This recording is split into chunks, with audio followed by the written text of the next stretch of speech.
Clínica de Oftalmología San Diego. Buenas noches para todos. Yo soy Paula Andrea Patiño, soy la directora de Mercadeo y Comunicaciones de la Clínica San Diego. Muchísimas gracias por aceptar nuestra invitación de nuestro programa de educación continua en oftalmología. Les agradezco mantener los micrófonos en silencio para no interrumpir con la conferencia. Y si tienen preguntas, pueden irlas dejando en nuestro chat, que al final de nuestra conferencia la doctora Emily las responderá. Damos inicio a nuestra conferencia del día de hoy.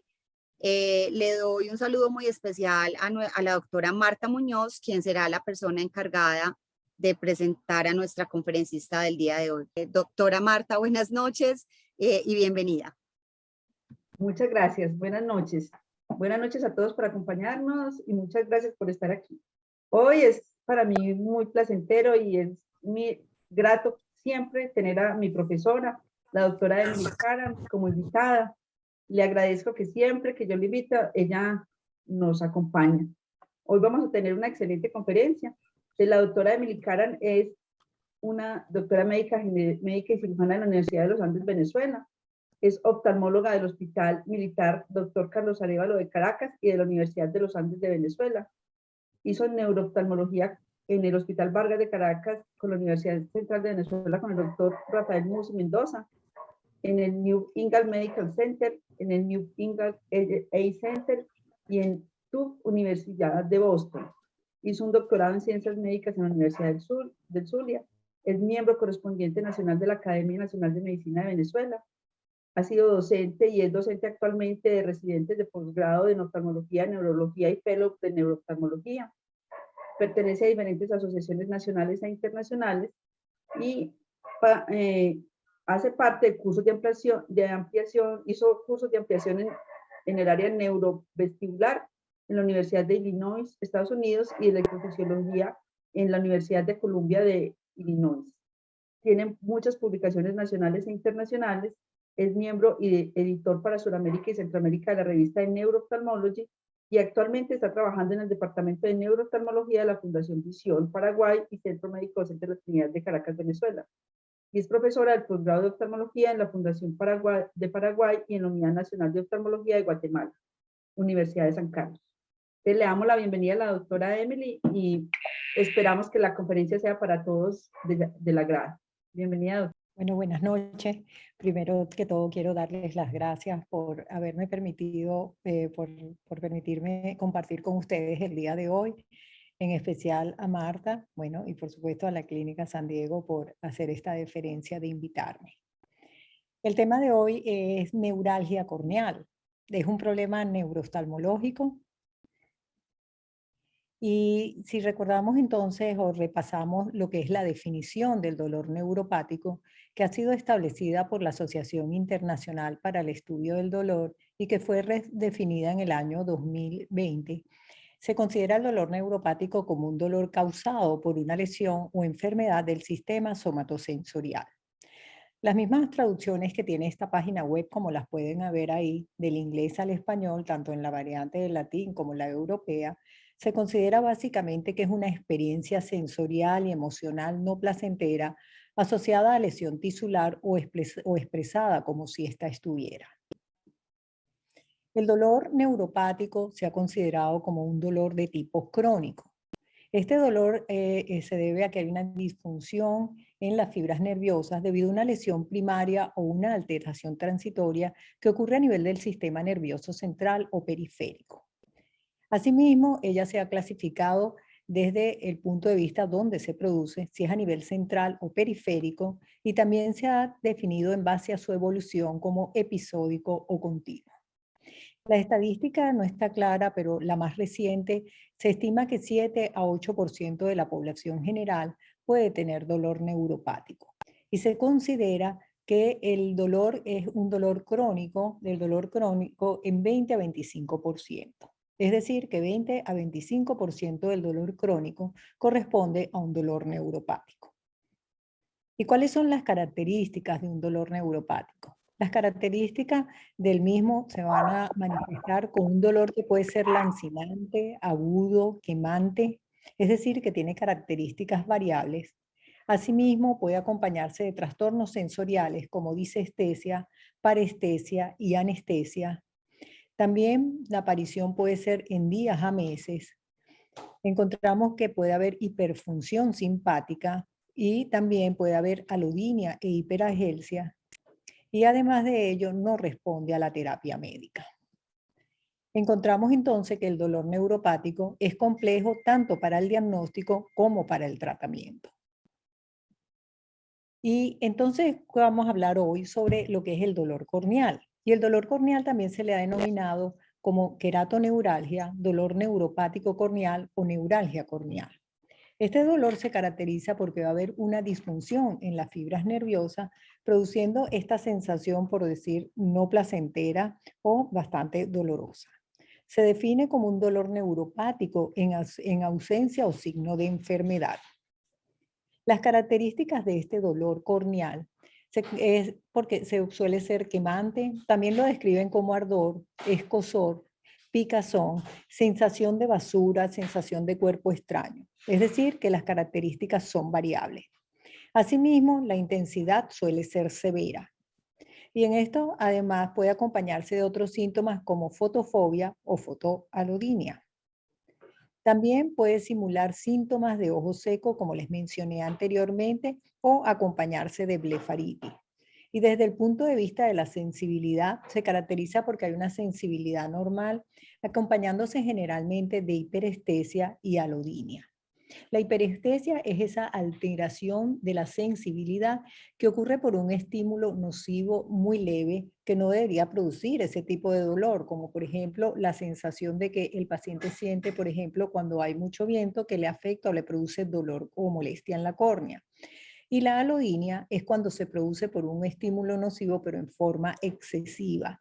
Y esto es como se hace la diferenciación entre lo que es la hiperestesia y la alodinia.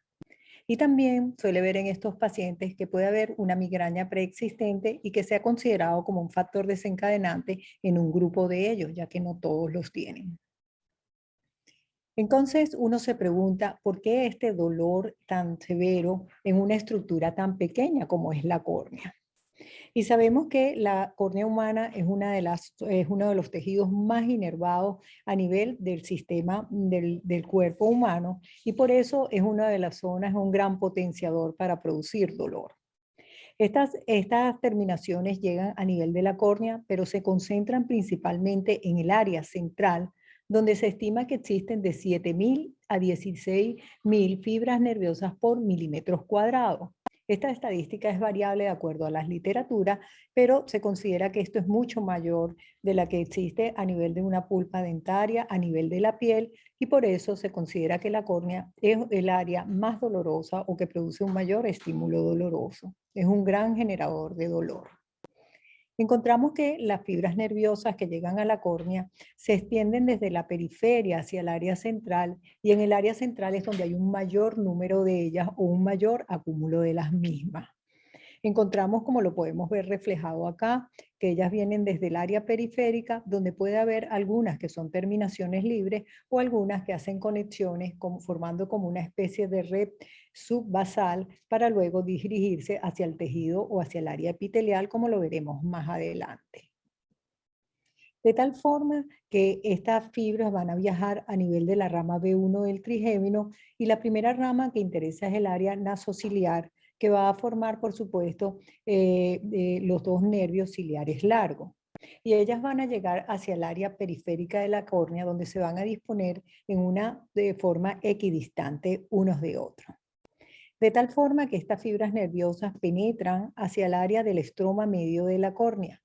Y ellas, algunas quedan ahí haciendo una relación anatómica con las queratocitos, pero otras se dirigen hacia la membrana de Bowman y forman debajo de la membrana de Bowman el plexo subbasal, de donde van a salir estas fibras nerviosas que van a hacer terminar en forma libre en la porción intraepitelial. De tal forma que así la córnea termina teniendo muchas fibras nerviosas y además de ello, por ser transparente y por ser un tejido no queratinizado, le permite defenderse de todos los estímulos nerviosos o estímulos nocivos que puedan llegar al ojo, aunque sean los más mínimos. de tal forma que nuestro ojo va a responder para los mismos tanto con la forma del reflejo o con la forma de una respuesta espontánea ante cualquier estímulo que pueda llegar a la misma. Es importante también conocer que la córnea tiene terminaciones que son las fibras tipo C, que son fibras amielínicas y que ellas corren a una velocidad de 2 metros por segundo.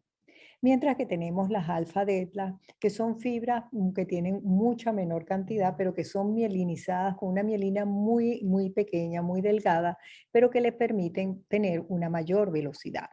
80% de las fibras que se encuentran a nivel de la córnea son de las de tipo C, que son amielínicas. Y esto nos permite establecer que existen dos fases del dolor. Una que es una fase aguda, que va a depender de las fibras alfa-delta que viajan a una velocidad mayor y mucho más rápida, con relación a las otras fibras, que son las fibras C, que van en una forma más lenta y acumulan potenciales de acción, por lo que hace que el dolor se libere posteriormente en forma más lenta y en forma más prolongada. Y esto es una de las teorías por la que se explica que podría producirse estas fases del dolor agudo o las fases del dolor crónico.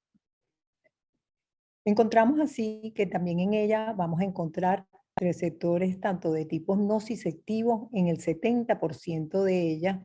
Encontramos que 20% son de tipo mecanorreceptores y encontramos que 10% están relacionados con la temperatura. Pero muchos de ellos también son considerados polimodales, es decir, que pueden producir estímulos de cualquiera simultáneamente combinados de ellos, que es lo que suele ocurrir en estos pacientes, por lo que produce esa variedad de síntomas que ellos refieren, tanto de tipos dolorosos como de tipo sensitivo, entre otras. De tal forma que una vez que estas fibras nerviosas están a nivel del área corneal, ellas van a La de enviar... Giovanni, pues maravilla también. Pero hablando. Entonces, por supuesto, estas fibras llegan, entonces como llegamos hacia el área periférica y ellas se van sensibilizando y se va expandiendo hacia lo que es el área central. Por supuesto, aquí se van a producir mediadores inflamatorios como la sustancia P, los glutamatos, que van a producir la liberación o la activación de los canales de calcio. Entonces, esto va a viajar, perdón, de los canales de sodio. Esto va a viajar a través entonces de las ramas del trigémino, de la rama B1 del trigémino, donde van a llegar al ganglio trigeminal para enviar esta información.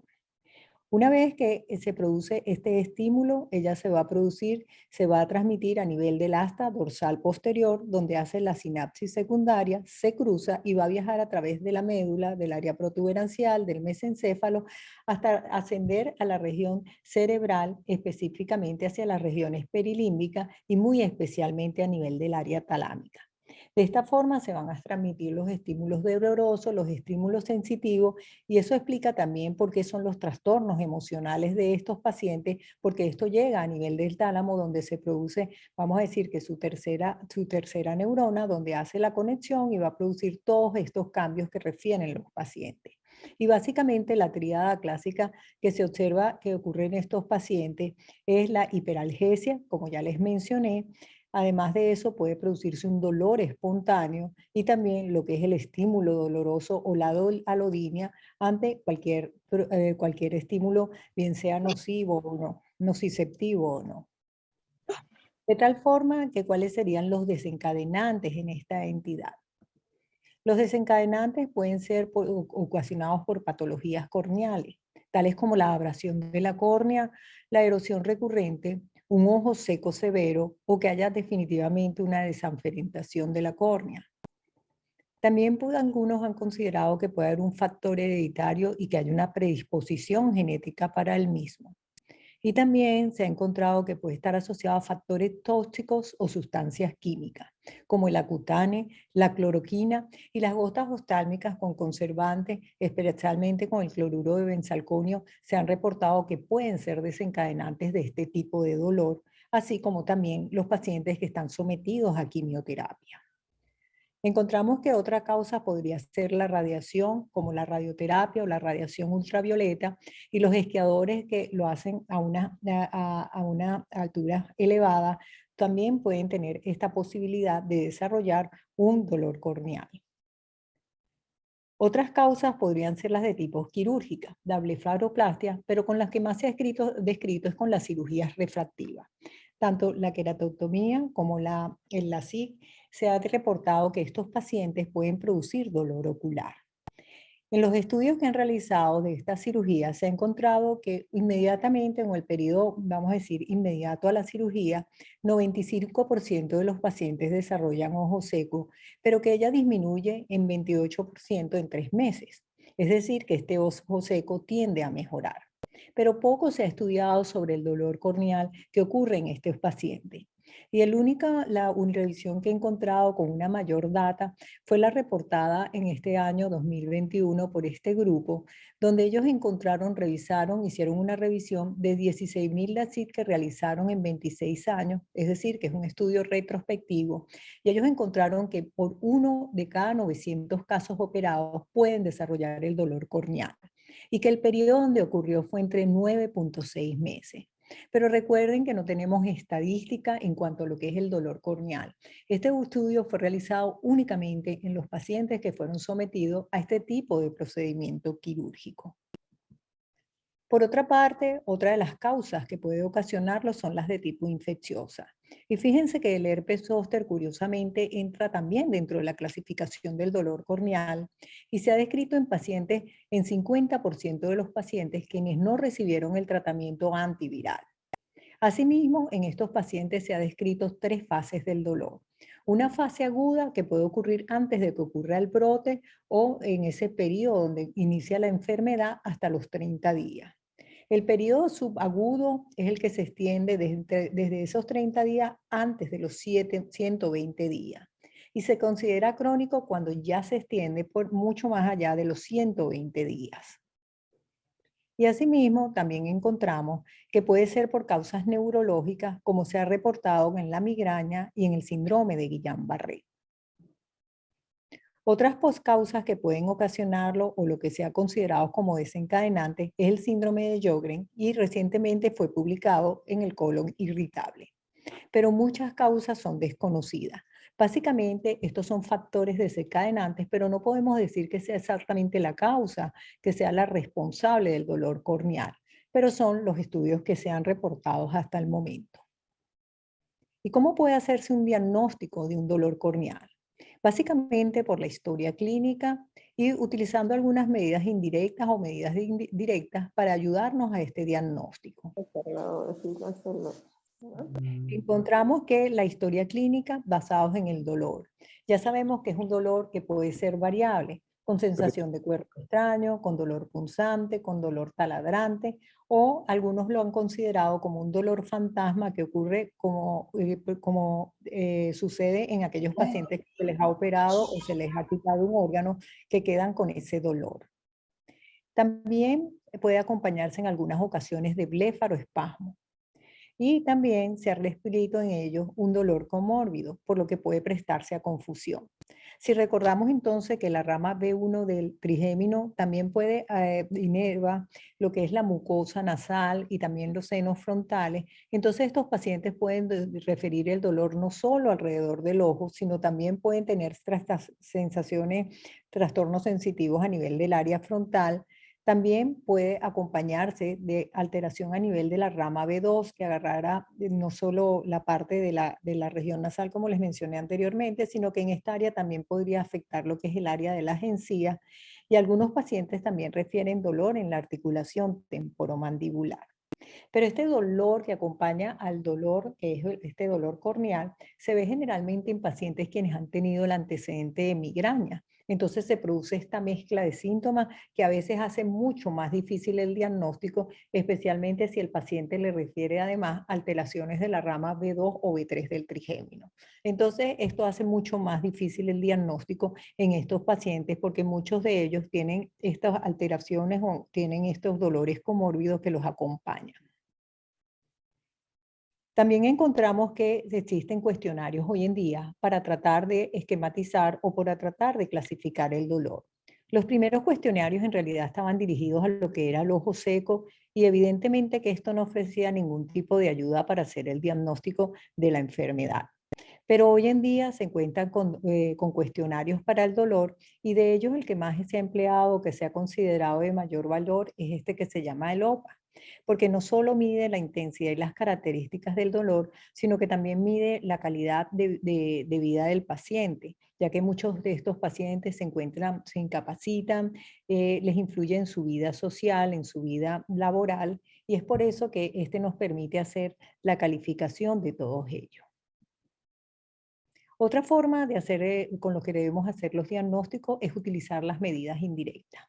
Y las medidas indirectas se basa, por supuesto, en el examen en la lámpara de hendidura. Y el examen en la lámpara de hendidura es para evaluar cómo está la superficie corneal. Y se pueden utilizar tanto los colorantes de fluoresceína como rosa de bengala, el verde de lisemina y el rojo fenol. Pero muchas veces resultan todos negativos y entonces no nos aportan, la superficie corneal parece sana, pero el paciente se sigue quejando del dolor. También se debe medir el tiempo de ruptura del film lagrimal y en estos pacientes también debemos evaluar el test de Schirmer, que muchas veces puede estar disminuido, pero muchas veces esta disminución no se relaciona con el grado o la intensidad referida por el dolor. Y también se debe hacer la osmolaridad, que hoy existen osmómetros que permiten hacer la medida del mismo. Y por supuesto, esto podría formar parte del examen que hacemos en nuestros pacientes. Pero el problema es que muchas veces nos encontramos que los valores están normales y entonces el paciente tiene el dolor y aún tenemos la dificultad en hacer este diagnóstico. Para eso también tenemos aquellas medidas que son más directas, donde encontramos que en estos pacientes podemos hacer la estesiometría. Existen dos tipos de estesiómetros que son recomendados, que es el de Cochet-Bonnet y el Belmonte. El de Cochet-Bonnet mide solo la conducción de las fibras rápidas que les mencioné anteriormente, las alfa-delta, por lo que el Belmonte se considera de mucho más valor porque permite medir la conducción o la alteración tanto de las fibras C como de las fibras alfa y delta, y se considera que es mucho más valor en los pacientes quienes tienen dolor corneal. También se puede utilizar lo que se llaman las pruebas de provocación. La prueba de provocación de la proparacaína nos permitiría diferenciar si el dolor corneal es de tipo periférico o central. Al colocarla o instilar la gota de anestesia en el ojo, si el paciente tiene un dolor de tipo que sea de origen periférico, el paciente le debería calmar con la gota de proparacaína. Pero si no mejora, sabemos que el compromiso es de tipo central. El problema que se presenta aquí es que cuando les mostraba la fisiopatología anteriormente, es que puede haber compromiso periférico y a la vez compromiso central, lo que haría mucho más difícil que esta prueba de provocación resultara fácil de evaluar cuando el paciente tiene compromiso de ambos sistemas. La única manera es que el paciente pudiera decirle que existe una leve mejoría sin resolución total del mismo. Entonces, en este caso, usted le permitiría intuir que el paciente tiene compromisos de ambos sistemas, tanto central, periférico como central. También se puede utilizar la microscopía confocal, que es la que se considera de mayor utilidad en estos casos. La microscopía confocal es un estudio no invasivo que se utiliza in vivo en los pacientes y que nos permite evaluar y cuantificar lo que son las fibras a nivel de la córnea. Estas fibras nos permiten saber su cantidad, nos permiten saber si las mismas están disminuidas, permite evaluar la tortuosidad y en aquellos pacientes quienes han tenido trauma a nivel de la córnea, bien sea en forma accidental o quirúrgico, y cuando los nervios se han regenerado en forma cicatrizal puede formar neuromas y estos neuromas son los que van a actuar como focos ectópicos de dolor. Y esto podría también ser evaluado con la microscopía confocal, por lo que se considera que es uno de los exámenes más importantes a realizar en los pacientes. Y él también actúa como, este estudio sirve como un marcador de enfermedad neurodegenerativa que pudiera afectar el área corneal. Lo que pasa es que no se ha encontrado a veces una relación entre la cantidad de fibras afectadas y, vamos a decir, la magnificación del dolor. Es decir, que siempre sigue existiendo esa disociación. También puede emplearse la tomografía de coherencia óptica, pero realmente esto está apenas en estudio, utilizando la técnica de enfase, pero aún no conocemos los resultados. Todavía está estudiándose la posibilidad de poder aplicarse este estudio en estos pacientes. El análisis genómico también se ha empleado utilizando una secuenciación del exoma completo y se ha encontrado que hay variantes en estos pacientes en el gen del colágeno y en los canales iónicos, como podrían ser, entonces podrían contribuir en los pacientes con este dolor corneal. Y por supuesto, los estudios neuroradiológicos. Y los estudios neuroradiológicos hoy en día, como las técnicas de difusión y las técnicas de tractografía, nos permiten evaluar cómo están los nervios, especialmente en lo que se refiere al trigémino y en específico a la rama B1, que es la que nos interesa, donde podríamos ver si hay alteraciones a nivel de las fibras nerviosas y específicamente a nivel del ganglio del trigémino, lo cual nos ofrecería valor desde este punto de vista, desde el punto de vista de la evaluación de estos pacientes. Ahora, ¿cuál es el tratamiento que se usa en estos pacientes? El tratamiento va dirigido a la enfermedad de la superficie ocular, también la terapia de regeneración nerviosa, se emplean los lentes de contacto y encontramos también lo que es la farmacoterapia. En cuanto a la enfermedad de superficie ocular, por supuesto, a estos pacientes siempre se les recomienda el uso de lubricante, pero preferiblemente sin conservantes o sin cloruro de benzalconio, ya sé que se ha considerado que es un desencadenante del dolor. Y se prefieren los lubricantes que sean emulsificados para ayudar a los pacientes, sobre todo en lo que es la hiperosmolaridad. Se han recomendado el uso de los tapones o los oclusores de puntos lagrimales, teniendo de precaución de no usarlos en pacientes quienes estén inflamados o tengan procesos alérgicos. También el uso de suplementos tópicos lipídicos y asimismo el uso de lentes de contacto, con cámara húmeda, como para proteger la superficie de estos pacientes.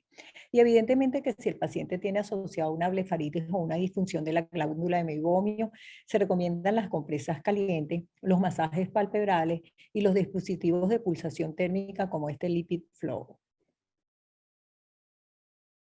En cuanto a los agentes antiinflamatorios. En cuanto a los agentes antiinflamatorios, se utilizan los antiinflamatorios no esteroideos, tanto de uso tópicos como sistémicos. Y se recomienda su uso a fin de prevenir que llegue a un dolor crónico en estos pacientes. Y ahí tienen algunos ejemplos de los gotas o de los medicamentos que se recomiendan en estos pacientes. También se ha empleado los esteroides tópicos, siendo el loteprednol el que se prefiere con mayor, que se considera de mayor utilidad en estos pacientes. Asimismo, se ha recomendado el uso de inmunomoduladores como la ciclosporina, la acitromicina, la anakinra, que es un medicamento, básicamente aparece como uno de los nuevos que se está empleando, que es del interleuquina 1, y está el tacrolimus. Y cualquiera de ellos se han considerado que son beneficiosos en los pacientes. Tal vez el más empleado sea la ciclosporina. Y asimismo, se puede utilizar antibióticos si el paciente tiene asociado algún proceso infeccioso basándose en la acitromicina y la doxiciclina. La mayoría de estos son de uso tópicos, excepto los antibióticos que les menciono, que se han empleado también oral cuando el paciente se le ha asociado un proceso infeccioso. En cuanto a lo que se llama de la terapia de regeneración nerviosa, se ha recomendado el uso del suero autólogo. También el suero de cordón umbilical, que hoy en día está disponible pues, en Estados Unidos, donde se consigue el mismo. El plasma rico en plaquetas y también se ha recomendado el factor de crecimiento del nervio, que es algo nuevo que se está empleando en estos pacientes. Asimismo, se considera que esto ayuda en la cicatrización epitelial, aumenta la densidad nerviosa y disminuye la tortuosidad. Y hoy en día sabemos que estas terapias de regeneración se han utilizado en el ojo seco, en las coratopatías neurotróficas y hoy en día se están empleando, en lo que es el dolor corneal. En cuanto al uso de lentes de contacto, inicialmente se utilizaban lentes de contacto blando, pero estaban los riesgos de infección en estos pacientes. Entonces se prefieren los lentes de uso escleral, que además le permite tener una cámara líquida o de reservorio en estos pacientes. Sin embargo, algunos pacientes quienes cursan con alodina y hiperalgesia no les son tampoco tan de utilidad porque sienten como que el lente les apretara. Entonces resulta que el lente de contacto solo, los lentes protésicos solo, no son, tienen que acompañarse de otros, a lo mejor de los medicamentos que le mencioné anteriormente para que les sean de utilidad al paciente. Por supuesto, también esas que le mencioné de terapias de regeneración nerviosa pueden utilizarse combinadas con los inmunomoduladores y por supuesto, con los lubricantes oftálmicos, por lo que también puede utilizarse lo que se llama la terapia combinada. Y finalmente la farmacoterapia, que básicamente es donde generalmente entramos nosotros los neurooftalmólogos cuando trabajamos en conjunto con los especialistas en córnea, porque muchas veces, sobre todo cuando existe el componente central del compromiso, el sistema central desde el punto de vista del dolor, entonces estos pacientes ya necesitan una terapia de tipo anticonvulsivante o derivados opioides y sistémicos para ayudarlos a controlar el dolor. Entre los derivados opioides y sistémicos se recomienda el uso del tramadol como primera opción, seguido de la morfina y la oxicodina. Cuando se van a utilizar, se pueden utilizar inhibidores de la serotonina y norepinefrina, donde encontramos los triptanos, siendo el de elección el sumatriptán, y también se encuentra la duloxetina y venlafaxina. Y por supuesto, también se ha recomendado el uso de anticonvulsivantes. Y de los anticonvulsivantes, el gabapentin es el que se considera de primera línea para tratar a estos pacientes. Evidentemente que pueden utilizarse otros, pero se ha considerado que el gabapentin es el que ha tenido un mayor efecto en el uso para tratar el dolor de estos pacientes. También pueden emplearse antidepresivos tricíclicos y estos se han considerado como de segunda línea para tratar a los pacientes con dolor corneal. Dentro de ellos tenemos la amitriptilina, la nortriptilina, la desipramina y el imipramina. También puede emplearse derivados cannabinoides, pero en algunos países todavía no está permitido su uso y tampoco existen muchos trabajos, pero ya han comenzado a emplearse. Y asimismo también los anestésicos orales como el mexiletina, que se está empleando hoy en día también para tratar este dolor. En una parte, también se ha recomendado en pacientes quienes tienen tendencia a tener este dolor o tengan el dolor, que vayan a ser sometidos a cirugía refractiva, el uso de la solución salina fría balanceada más lágrimas artificiales y la prednisona a dosis de 40 miligramos vía oral previo al procedimiento y debe comenzar los 30 a 40 minutos antes de hacer el procedimiento. Como terapias alternativas, algunos han recomendado el uso de la estimulación magnética transcraneal, como se llama la hiper y la despolarización. También algunos han utilizado lo que es la terapia de Schamber, que se supone que va a interrumpir el dolor, y algunos utilizan lo que es la acupuntura. Pero básicamente no tenemos experiencia ni una gran data para saber si esto podría ser de utilidad en los pacientes. Asimismo, también la recomendación en cuanto a la nutrición, entonces siempre leemos que si el aceite de linaza, el aceite de pescado, que si la soja, la vitamina D, y si los pacientes tienen intolerancia al gluten, por supuesto no emplearlo. Y si volvemos entonces nuevamente a lo que es la Asociación Internacional para el Estudio del Dolor y evaluamos lo que es el dolor neuropático, ellos consideran como primera línea el uso de antidepresivos tricíclicos para el tratamiento del dolor y que sea una amina secundaria, como la nortriptilina y la desipramina. Sí, como secundaria se prefiere una amina terciaria, que es la amitriptilina y la imipramina. Y estas son las terapias recomendadas para el dolor neuropático. Y el hecho de que yo comencé con un dolor neuropático para hablarles del dolor corneal es porque básicamente está clasificada dentro de ello.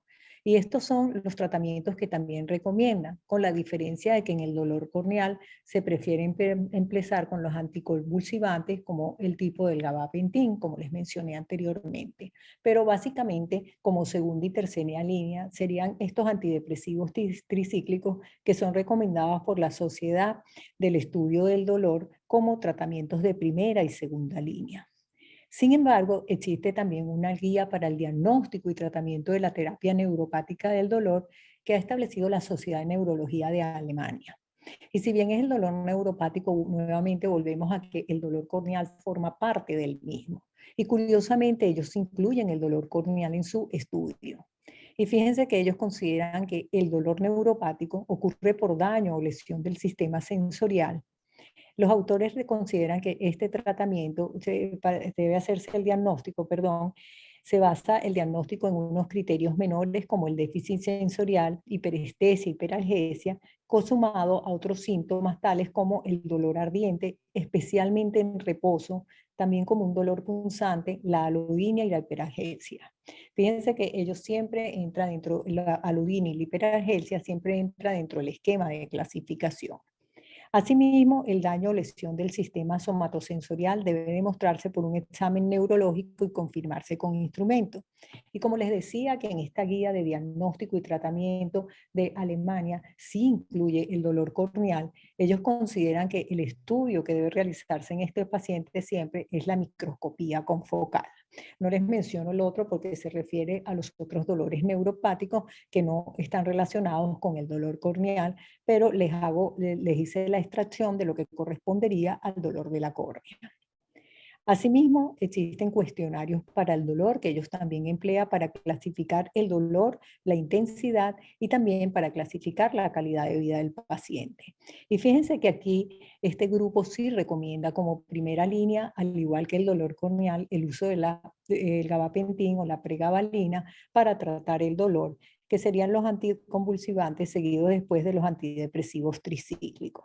Por supuesto, de secundario tienen la capsaína y la lidocaína, pero esto se refiere en general a la parte sistémica. Y como tercera opción tienen los opioides y fíjense que han utilizado la toxina botulínica. No hablan específicamente del uso de la toxina botulínica en el dolor corneal, pero es una opción que podría plantearse. Evidentemente, estos autores no recomiendan el uso de la carbamazepina o oxicarbamazepina, como sí se recomienda en parte del esquema de estudio del dolor corneal, pero fíjense que estos autores no han encontrado aparentemente unos buenos resultados. Sin embargo, cuando uno lee las publicaciones del dolor corneal, algunos autores utilizan carbamazepina empezando con unas dosis elevadas porque ellos dicen que no se necesitan dosis tan altas para el dolor corneal y luego disminuir la dosis menores. Pero de acuerdo a este grupo de estudios, estos no han encontrado los resultados que ya se han reportado previamente. Definitivamente, la incidencia de la neuralgia del trigémino se ha estimado que es 4.3 a 27 casos nuevos por 100.000 personas por año. Y el problema de la neuralgia del trigémino es que en algunos pacientes incluso ha llegado al suicidio. Es decir, que es un dolor bastante intenso, es un dolor desagradable y lo peor es que a veces uno al paciente no le consigue la causa o una evidencia, vamos a decir, objetiva de que le ocasiona el dolor. La neuralgia corneal pasa lo mismo. Hay una discordancia entre los síntomas y los signos, hay una alteración de la sensibilidad con un test de Schirmer, que es lo que uno siempre mide de entrada, que puede ser normal o disminuido. Básicamente, la neuralgia corneal, en conclusión, es un dolor neuropático en ausencia de enfermedad. Y evidentemente que uno se pregunta cómo establecemos el diagnóstico diferencial entre un dolor corneal y una neuralgia del trigémino, una trocleitis, una neuralgia del occipital, una migraña o cefaleas autonómicas. Y si bien muchos consideran que la neuralgia corneal es una entidad nueva o que está mal definida dentro del área o del campo de la oftalmología, uno se preguntaría si este dolor corneal ya no existía y era clasificado dentro de este grupo. La verdad que es muy difícil establecer la diferenciación y la clasificación con ella y probablemente exista una gran cantidad de subregistros de lo que se considera este dolor corneal. La pregunta ¿es la neuralgia corneal un problema del neurooftalmólogo o es un problema tal vez compartido con los especialistas en córnea? Y creo que es un dolor que siempre debe tratarse acompañado de las especialidades que lo involucran. No es un dolor fácil de tratar y recordemos que existe una gran disociación entre la clínica del paciente, lo que conseguimos, y fíjense que existe una explicación también a la parte emocional de estos pacientes porque muchos han sido catalogados como problemas de estos emocionales, ya que muchos han tenido el antecedente de que han tenido también problemas psiquiátricos o disociativos. Antes de terminar, como siempre, quiero invitarlos a publicar en Neuroftalmology, donde me encuentro a su orden. Y por supuesto, nuevamente quiero agradecerle a la Clínica de Oftalmología de San Diego por haberme invitado, por tener esta deferencia y por supuesto a Marta, que siempre fue una gran compañera en Venezuela cuando estuvo con nosotros en su formación y siempre ha mantenido tanto su capacidad como neurooftalmólogo muy buena y su calidad humana. Nuevamente les doy las gracias por haberme acompañado y permitirme compartir con ustedes la noche de hoy. Gracias, doctora Emily. Excelente la conferencia, como siempre. No tengo más palabras que decir. Muy buena la conferencia. Entonces, sí tenemos algunas preguntas en el chat. Vamos a empezar a hacerlas. Entonces, una paciente, una asistente preguntaba si se ha observado dolor corneal o alguna otra alteración en personas con el virus del papiloma humano. Que se ha observado dolor corneal con el virus papiloma humano. No conseguí reportes en esta revisión, la verdad. No puedo darle la seguridad, pero no en lo que revisé no conseguí. Yo tampoco he tenido pues como esa No. información, no. Aquí se ha encontrado casos de neuralgia corneal en infantes.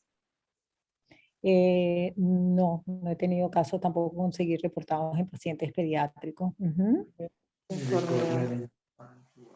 Aquí pregunta otro doctor, tal vez hay un artículo en donde podamos visualizar cómo el suero autólogo ayuda a reducir el dolor. La Vania Piel, ella igual está, por si acaso, estudio que quieran hacer.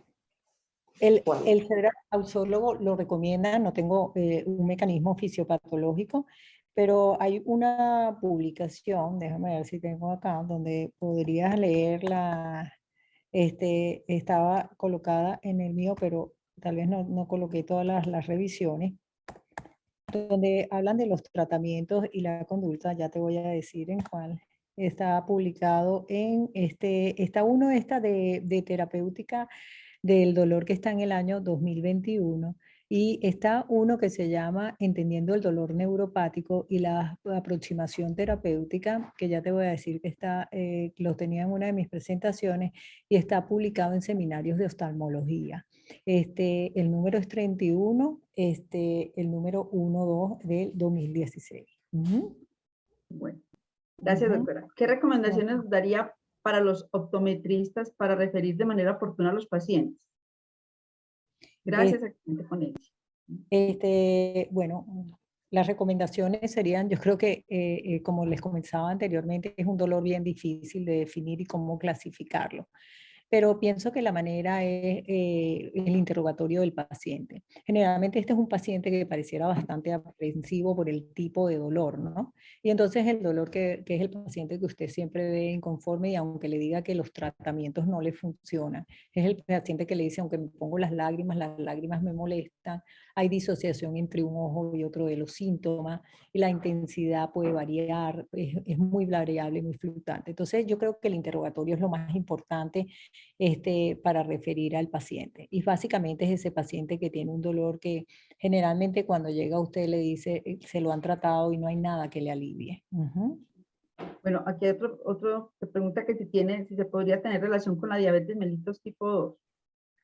Hay hechos de estudio, no está reportado el dolor corneal en la diabetes mellitus, pero sí está reportado los estudios de microscopía. Ahorita han salido algunos estudios de microscopía confocal donde se ve alteraciones en las terminaciones nerviosas, pero no han reportado el dolor, como por decir que fuera, entre comillas, una neuropatía diabética, pero no está reportado todavía en el dolor corneal, pero sí hay estudios en cuanto al estudio de lo que lo que le digo, la microscopía confocal. Aquí preguntan, ¿cómo se utiliza la toxina botulínica? ¿Cómo se aplica y en qué dosis? Bueno, recordemos que la toxina botulínica no está todavía indicada en este tipo de dolor corneal como tal, está indicada en el dolor neuropático.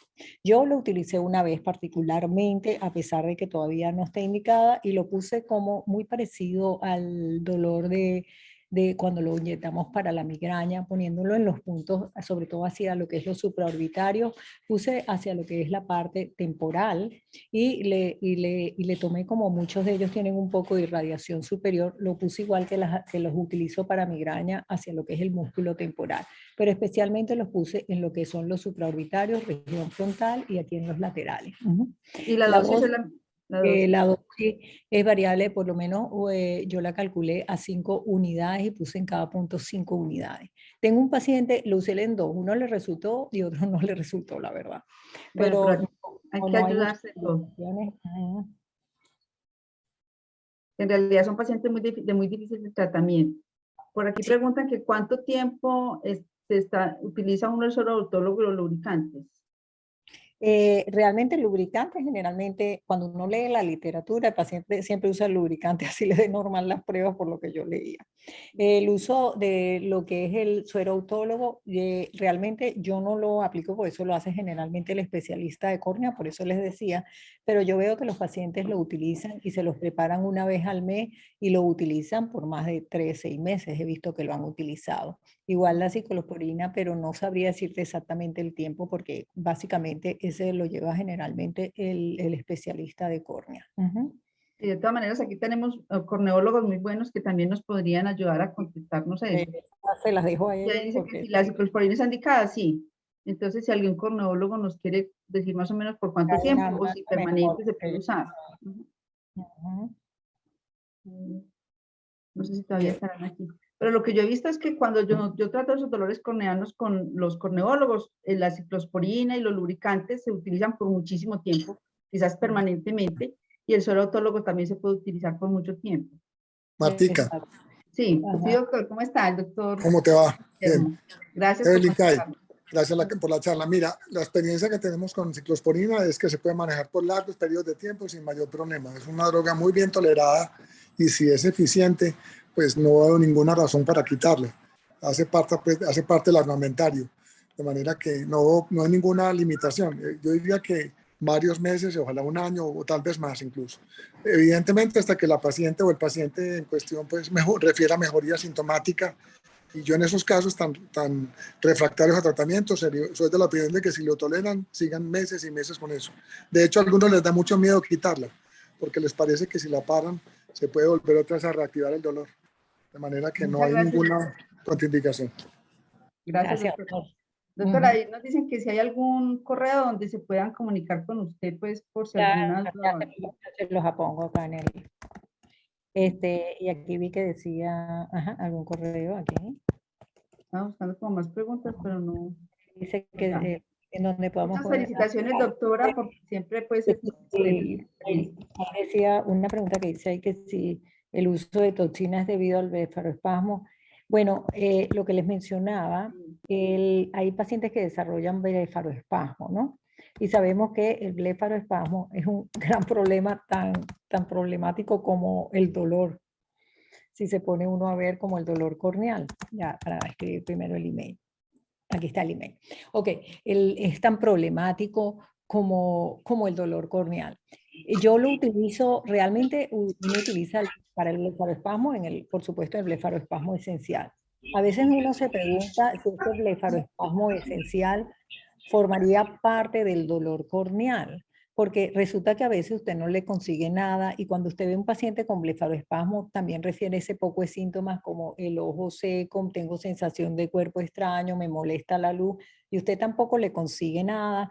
Entonces yo a veces, si es muy severo el blefaroespasmo y veo que no le mejora a pesar del tratamiento que le pone el especialista de córnea, entonces trato de hacer la prueba y le pongo la toxina para el blefaroespasmo en ese caso. Sí, es que Entonces, muchas veces eso le ayuda a uno un poquito para tratar el ahí, dolor, el blefaroespasmo, y le da una ayudita. exacto, el problema es que con este dolor corneal, que si uno lo mezclara con el blefaroespasmo y lo mezclara con el dolor de la trogloditis, todos son iguales. Entonces uno dice, ¿en qué punto, cuándo corresponde al dolor corneal, cuándo corresponde un blefaroespasmo esencial, cuándo corresponde, ahí el límite yo creo que no se ha podido establecer definitivamente para hacer el diagnóstico diferencial. Es supremamente difícil. Sí, señora, son pacientes muy difíciles. Aquí es un poco fuera de tema, pero ¿qué gotas les funciona les ha funcionado en el caso de ojo seco severo? Gracias. Bueno, yo creo que es todo lo que ellos ya mostramos anteriormente y yo creo que la ciclosporina, yo he visto a los pacientes que han empleado les ha ido muy bien, ¿no? En el ojo seco severo. Otra cosa que yo he utilizado en los pacientes con síndrome de Sjögren es la pilocarpina oral, el tableta. Me ha sido bastante útil a pesar, lo tuvo como terapia coadyuvante a lo que utilizan los especialistas en córnea, porque básicamente, como decíamos, un tratamiento en conjunto, ¿no? Y uno básicamente se dirige más al tratamiento oral de anticonvulsivantes o de las ayudas al voto, mientras que el especialista en córnea generalmente es el que lleva la parte de todo lo que es su superficie corneal. Entonces aquí el doctor Juan Guillermo que nos ayudó ahorita. No sé si él estaría de acuerdo con Yo quería hablar un poquitico de la insulina, porque para nosotros ha sido todo un cuento el tema de la insulina tópica hoy en día. Al punto pues que en muchos de los casos preferimos la insulina que casi que el suero autólogo. Y me parece que tiene un poco de funciones en relación con terminales sensitivas en la córnea que lo hacen muy atractivo.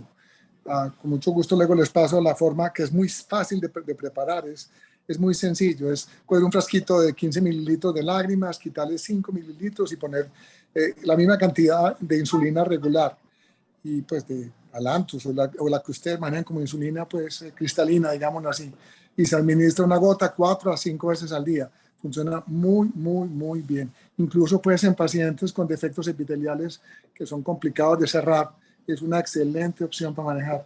Es bien tolerado, carece de efectos secundarios, es sencillísimo de conseguir, no tiene pues mayor misterio. Sería muy bueno prepararla pues de una forma correcta, digamos magistralmente, pero uno en el consultorio puede hacerlo sin muchas vueltas pues. Doctor, Que no sé si Evelyn ha tenido experiencia con eso, pero... por ese aporte que no lo conocía. Claro, Sí. no, yo lo había visto, pero como le digo, yo siempre como trato en conjunto con el especialista de córnea, entonces generalmente ellos siempre llevan esa parte, pero es un dato buenísimo lo que nos acaba de dar el doctor. Evelyn, acaba una pregunta ahí que qué tipo de insulina, les quiero contestar. Realmente es insulina cristalina, la de acción rápida, pero he visto por ahí gente que publica inclusive mezclando insulinas.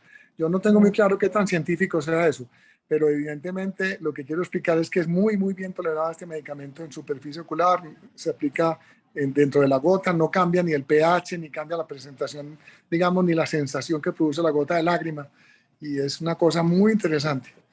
Muchas gracias, doctor. ¿Y has tenido experiencia, Juan, con las pacientes esto que menciona? Yo la verdad que fue que lo leí esto del suero del cordón umbilical.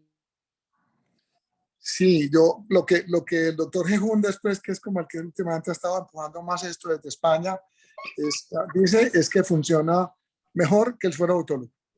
No te digo y no eso. O sea, porque tiene más Yo factores con mucho gusto les mando la información ahorita, te la paso, Matica, para que la circules por ahí. Funciona muy bien. Eso lo leí en la literatura, pero realmente no sé cuál es la que me escucho. Sí, correcto. Bueno, aquí hay otra Sí, pregunta. Pacientes ahora con sí. este zóster para poder ayudar en lo que se remite al especialista. O sea, es como ¿en qué momento lo remiten? ¿O qué?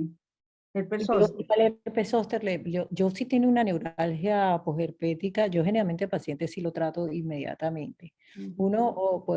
Depende del tipo de dolor.